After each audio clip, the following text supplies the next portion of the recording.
দুনিয়ার জীবনের রোজা ভাঙলো, কিছু আপনার ভোগ উপভোগ করলো, কিছু সুখ শান্তি করলো, গাড়ি বাড়ি করলো, চুরি ডাকাতি করলো, দুর্নীতি করে সম্পদ করলো, সে কামাই করছে। কিন্তু ইমানদার ব্যক্তি পুরো জীবনভর রোজা রেখে আল্লাহর হারাম কাজ থেকে বেঁচে থেকে তার অনেক কষ্ট হয়, তার চলতে অসুবিধা হয়, তার মাস চলে না, কারণ সে হালাল পথে চলে, তার চেহারা শুকিয়ে আসে, সে অন্যায় পথে যেতে পারে না। ওই রোজা রাখার মতো তার অনেক কষ্ট হয়। কষ্ট করে জীবনের সূর্য ডুবা পর্যন্ত যদি সেদিন রোজা রাখতে পারে, তাহলে জীবনের সূর্য ডুবা লাগে না। জীবনের সূর্য ডুবার আগেই আল্লাহর ফেরেশতারা কোরআন আয়াতে বলে দিয়েছে, এসে তাকে বলে দে, আল্লাহ তাখাফু ওয়ালা তাহজানু ওয়া আবশিরু বিল জান্নাতিল্লাতী কুনতুম তুআদুন। তোমার কোনো ভয় নেই, তোমার কোনো শঙ্কা নেই, তুমি গোটা জীবন রোজা রেখেছো, আল্লাহর সমস্ত আদেশগুলো মেনে চলেছো, তুমি হক হালালে চলেছো, অন্যায় পথে চলো নাই, খারাপ লোকের সাথে উঠো নাই, বসো নাই, তুমি সারা জীবন ভালো চলেছো। অতএব আর একটু সবর করো, তোমার জীবনের সূর্য ডুবে যাবে, আর সাথে সাথে জান্নাতের সাথে তোমার কানেকশন হয়ে যাবে। সাইয়্যিদ আবুল হাসান আলী নদভী রহমতুল্লাহ আলাইহি বলছেন, রমজানের রোজাটা 14 ঘন্টা 15 ঘন্টার রোজা, আর আমাদের পুরো জীবনের রোজাটা হলো 40 50 60 70 বছর, যে যতদিন বাঁচে তত বছরের রোজা। আমাদের জীবনের রোজা হয় বালেগ হলে। রমজানের রোজা শেষ হয় সূর্য ডুবে গেলে, জীবনের রোজা শেষ হয় জীবনের সূর্য ডুবে গেলে। তাহলে শুধু রমজানের রোজাই রোজা নয়, এই রোজা আমাদেরকে বলে, ও রোজাদার, আমি তো ছোট রোজা, আয়তনে ছোট, তোমার পুরো জীবনটাই তো একটা কি রোজা। রোজা রেখে যেরকম তুমি খাইতে পারো না, পান করতে পারো না, তোমার গোটা জীবন ভর তুমি নামাজ ত্যাগ করতে পারো না, হারাম কাজ করতে পারো না, সেখানে অনেক কিছু নিষেধ আছে। ধরেন দুইটা বাচ্চা আপনার, একটার বয়স 8 আর একটা বয়স 10, দুটোটা মিলে রোজা রাখছে। রোজা রাখার পর সাধারণত একটু বয়স যেগুলোর বেশি হয়, মানে 10 12 এরকম, তাদের মধ্যে ওই যে বাদরামিটা শুরু হয়। এই দুইজনের মধ্যে মনে করেন বড় ছেলেটা সকাল 10টা 11টার দিকে প্যান করা শুরু করছে মায়ের পিছে পিছে, আম্মু আমার ক্ষুধা লাগছে, আমি রোজাটা ভেঙে ফেলি, আমার কিছু খাইতে ইচ্ছা করে, আমি আর পারতেছি না, গলা শুকায় আসতেছে। মনে করেন ও একটু প্যান শুরু করছে, বাপের পিছে, মায়ের পিছে, দাদির পিছে, সবার পিছে পিছে ঘুরে। তো বাপমা যখন দেখে যে অনেক বেশি জ্বালাতন করতেছে, তো প্রথম হয়তো বোঝানোর চেষ্টা করে, একটু কষ্ট করো, একটু সবর করো। যখন দেখে না ও বেসবর মানবেই না, তখন বাপমা যদি বলে ঠিক আছে আচ্ছা যা খা, তাহলে ও রোজাটা ভেঙে ফেললো। মনে করেন 10 বছরটা রোজাটা ভেঙে ফেললো, 8 বছরটা মনে করেন রোজাটা কষ্ট হচ্ছে, তারপরও সে রাখছে। এরকম হয় না অনেক সময় ঘরে? আচ্ছা, যে রোজাটা ভেঙে ফেলছে ওর ভাগ্যে কি খানা জোটে? 10টা 11টার দিকে রোজা ভাঙছে, মনে করেন 12টার দিকে রোজা ভাঙছে, তখন তার ভাগ্যে কি খানা জোটে? মুসলমানের ঘরে রমজান মাসে সকাল 10টা 11টা কি ধরনের খানা থাকে? গরম ভাত থাকে না? কি থাকে? বাসি ভাত। আর সাহারিতে যে মাছ রান্না করা হয়েছে, একদম পেটির টুকরা, ভালো ভালো টুকরাগুলো সব থাকে, লেঞ্জা, মাথা, ছোটখাটো টুকরা, কাঁটা কুটা, এগুলা বাসি তরকারি, তাই না? আর গোশতের পাতিলেরও একই অবস্থা, বাইসা বুইসা সব সাহারিতে খায়া হাড্ডি হুড্ডি চর্বি চারবি এগুলা থাকে। যেই ছেলেটা রোজা ভাঙে ও কিন্তু খাইতে পারে, এটা ঠিক যে ও খাইছে, খায়া পেটটা ভরে ফেলছে, ও এখন খুব সুখে আছে। কিন্তু কি খায়া পেট ভরছে? বাসি খাবার। মনে রাখেন কিন্তু এটা কাজ আছে সামনে। বাসি খাবার খাইলো, তাই না? বাসি খাবার খায়া এবার ও লাফাচ্ছে, দৌড়াচ্ছে, খেলতেছে, কারণ তো খাইছে, পানি পান করছে, রোজা ভেঙে ফেলছে, ও তো এখন সুখ। আর ছোট যেটা 8 বছরের, ওর কি অবস্থা হয়? কথা বলেন, ওর অবস্থা কি? সময় যত বাড়তে থাকে তার কষ্ট বাড়তে থাকে। 12টা বাজে, 1টা বাজে, 2টা বাজে, আস্তে আস্তে মুখটা শুকায় আসে। খেয়াল করেন না? মুখটা শুকায় আসে। ছোট মানুষ, বলতেও পারে না, সইতেও পারে না, এদিকে রোজা আছে। আস্তে আস্তে যখন 2টা বাজে, 3টা বাজে, 4টা বাজে, বিকাল হইতে থাকে, এবার এই বাচ্চার চেহারাটা যখন ফ্যাকাশে হয়ে আসে, সে যখন কষ্ট করে, এবার তার বাপ দেখলে তাকে বলে, আব্বু এই তো আর 3 ঘন্টা। মা দেখে বলে, বাবা এই তো আসর আজান হয়ে গেছে, দেখতে দেখতে মাগরিব হয়ে যাবে, আর একটু। দাদি দেখে বলে যে নাতি এই তো শেষ, দেখতে দেখতে পার হয়ে যাবে। কত কষ্ট করছে, আরে আমার নাতিটা। আদর শুরু হয়ে যায় কিন্তু, তাই না? এরপর যখন ইফতারের সময় কাছাকাছি হয়, বিশেষ করে গ্রামাঞ্চলে যারা থাকেন তারা একটু গ্রামের চিত্রটা চিন্তা করেন তো কেমন হয়। যখন ইফতারের সময় কাছাকাছি হয়, তখন ওই যেটা 10টা 11টা 12টা রোজা ভেঙে ফেলছে, ভেঙে ফেলে যে খুব লাভবান হয়েছে তা না, বাসি খানা খাইছে। এখন সে যখন মা গরম গরম ইফতার বানায়া, শরবত বানায়া সব টেবিলে এনে সাজানো শুরু করে, ও আশেপাশে যখন গুড়গুড় করে, ওই যে ভাঙছে রোজা, ওইটা যখন গুড়গুড় করে, একটু তাকায়, মা দেয় ধমক, যা হাঁস ধর, মোরগ ধর, বাবুটা কাঁদতেছে, চোখে দেখোস না, ওরে রাখ। কারণ তুমি তো রোজা ভাঙছো চান্দু, তুমি বাসি খায় এত পেট ভরছো, তোমার তো এখন ইফতারের জন্য এত লালায়িত হওয়ার কথা নাই, তাড়াহুড়া নাই। যাও বাচ্চারা ধরো, যাও তাড়াতাড়ি একটা মোমবাতি নিয়ে আসো, কারেন্ট চলে গেলে জ্বালাইতে হবে।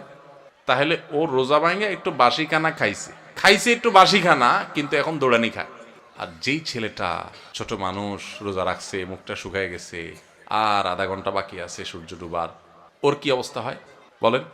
তাড়াতাড়ি তারা ডেকে এনে দাদি কোলে নিজের কাছে বসায় চেয়ারে, বাবা হাত দেয় পিঠে, মা এসে চুমা দেয়, বাবা আমার কত কষ্ট হয়ে গেছে, এই তো বাবা আজান দিয়ে দিবা, আর অল্প একটু বাকি। আদর আর আদর শেষ নাই, তাই না? আর মুয়াজ্জিন আজান দিতে দেরি, তার খানার আর দেরি নাই। মা শরবত আগাতে, বাবা আগে শরবতটা মুখে নাও।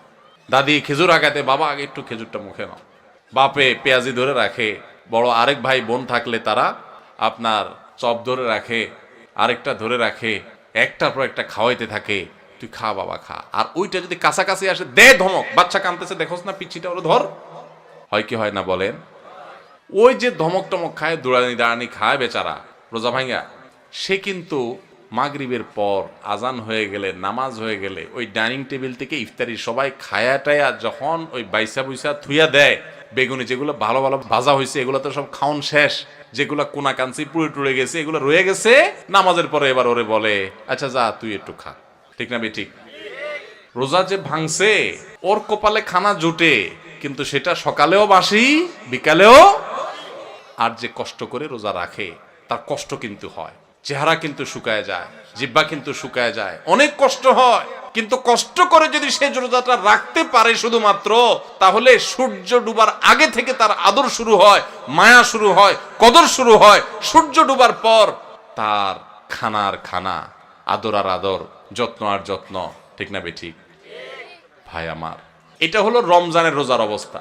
রমজানের রোজাতে রোজা ভেঙে ফেললে তার পরিণতি কি হয় আমরা দেখাইলাম, আর যে রোজা রাখে তার সুফল কি সে পায় সেটাও আমরা দেখাইলাম। এবার আসেন, একটু আগে আমরা বললাম রমজানের রোজা হলো 14 ঘন্টা 15 ঘন্টা 16 ঘন্টার রোজা, আর আমাদের পুরো জীবনটা হলো সারা জীবনের রোজা। আল্লাহু আকবার। সারা জীবনের রোজাও ওই রমজানের রোজার মতো অনেকে ভেঙে ফেলে। কিভাবে ভাঙে আসেন এবার বুঝি। আপনার সামনে 2 নম্বর পথে উপার্জন করার রাস্তা পাইছেন একটা, চিটারি করে মানুষের ফাঁকি ঝুঁকি দিয়ে ইনকাম করবেন, আপনি খারাপ কাজ করবেন, সুযোগ আছে সামনে, আপনি সেটা যদি করেন তাহলে আপনার জীবনের রোজা ভেঙে ফেললেন। আর যদি বলেন না আমি তো ওই যে জীবনের রোজা আছি, আল্লাহ যে নিষেধ করছে এগুলো করতে, এই জন্য আমি হারাম করব না, আমি যাব না অন্যায় পথে, তাহলে আপনি জীবনের রোজাটা রাখলেন। কথা কি বুঝতে পারছেন? জীবনের রোজা ভাঙলে সেও একটু মজা পায়, একটু বিড়ি খায়, একটু মদ খায়, একটু হারাম খায়, একটু চুরি করে কামায়, একটু গালে দিয়া মনে জাল মিটায়, মানুষকে মাইরা মাস্তানি করে আপনার বাকাওয়াতি জাহির করে। এরকম জীবনের রোজা ভেঙে ফেললে, আল্লাহর আদেশ নিষেধগুলো ভেঙে ফেললে, হারাম কাজ করলে, অন্যায় কাজ করলে সাময়িকভাবে একটু মজা পায়, তৃপ্তি পায়, কিন্তু এই তৃপ্তিটাকে যদি জান্নাতে যে নেয়ামত পাওয়া যাবে জীবনের রোজা যদি রাখতে পারে, হারাম কাজ যদি ছাড়তে পারে, অন্যায় যদি না করে, আল্লাহর ভয় যদি অন্যায় থেকে বেঁচে থাকতে পারে, সেই ব্যক্তি আর আপনার রমজানের রোজা যেরকম সূর্য ডুবার পর পর শান্তি পাওয়া শুরু হয়, খাওয়া শুরু হয়, জীবনের সূর্য ডুবার পরে যে জান্নাতের নেয়ামত শুরু হবে, ওইটার তুলনায় দুনিয়ার জীবনের রোজা ভাঙলো, কিছু আপনার ভোগ উপভোগ করলো, কিছু সুখ শান্তি করলো, গাড়ি বাড়ি করলো, চুরি ডাকাতি করলো, দুর্নীতি করে সম্পদ করলো, সে কামাই করছে, কিন্তু ইমানদার ব্যক্তি পুরো জীবনভর রোজা রেখে আল্লাহর হারাম কাজ থেকে বেঁচে থেকে তার অনেক কষ্ট হয়, তার চলতে অসুবিধা হয়, তার মাস চলে না, কারণ সে হালাল পথে চলে, তার চেহারা শুকিয়ে আসে, সে অন্যায় পথে যেতে পারে না, ওই রোজা রাখার মতো তার অনেক কষ্ট হয়। কষ্ট মষ্ট করে জীবনের সূর্য ডুবা পর্যন্ত যদি সেদিন রোজা রাখতে পারে, তাহলে জীবনের সূর্য ডুবা লাগে না। জীবনের সূর্য ডুবার আগেই আল্লাহর ফেরেশতারা কোরআন আয়াতে বলে দিয়েছে, এসে তাকে বলে দে আল্লাহ তাখাফু ওয়ালা তাহজানু ওয়া আবশিরু বিল জান্নাতিল্লাতী কুনতুম তুআদুন, তোমার কোনো ভয় নেই, তোমার কোনো শঙ্কা নেই, তুমি গোটা জীবন রোজা রেখেছো, আল্লাহর সমস্ত আদেশগুলো মেনে চলেছো, তুমি হক হালালে চলেছো, অন্যায় পথে চলো নাই, খারাপ লোকের সাথে উঠো নাই, বসো নাই, তুমি সারা জীবন ভালো চলেছো, অতএব আর একটু সবর করো, তোমার জীবনের সূর্য ডুবে যাবে, আর সাথে সাথে জান্নাতের সাথে তোমার কানেকশন হয়ে যাবে। ভাইরা আমার, তাহলে রমজানের রোজা ভাঙলে যেরকম খানা যায়, পেট ভরা যায়, কিন্তু বাসি খানা, জীবনের রোজা যারা ভেঙে ফেলে, যারা অন্যায় অনাচার করে ফেলে, আরে রাখ তুই, কোরআন হাদিস আগে করে লই, আকাম কুকাম করে যারা, হারাম পথে যারা চলে, তারা একটু স্বাদ পায়।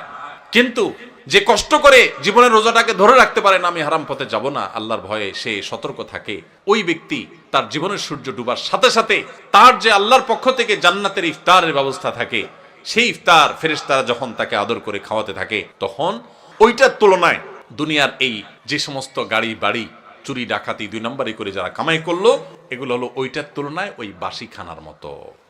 রমজানের রোজা ভাঙছে যে, সে যেরকম সন্ধ্যায় দৌড়ানি খায়, জীবনের রোজা যারা ভেঙে ফেলে এদের মরার আগে থেকে ফেরেশতাদের দৌড়ানি খায়। তারা ইমানদারদের জান্নাতের নেয়ামত ভোগ করতে পারে না। ভাইরা, এই রমজানের রোজা যে আমাদের কত কিছু শিখায়, কত কিছু বলে, কত বার্তা দেয়, কত মেসেজ দেয়, এগুলো আমরা বেশিরভাগ মানুষ জানি না। আল্লাহ আমাদের সবাইকে রমজানের মর্ম বোঝার তৌফিক দান করুন, রোজার মর্ম বোঝার তৌফিক দান করুন। রোজার মর্ম বুঝে রোজা রাখবো তো ইনশাআল্লাহ।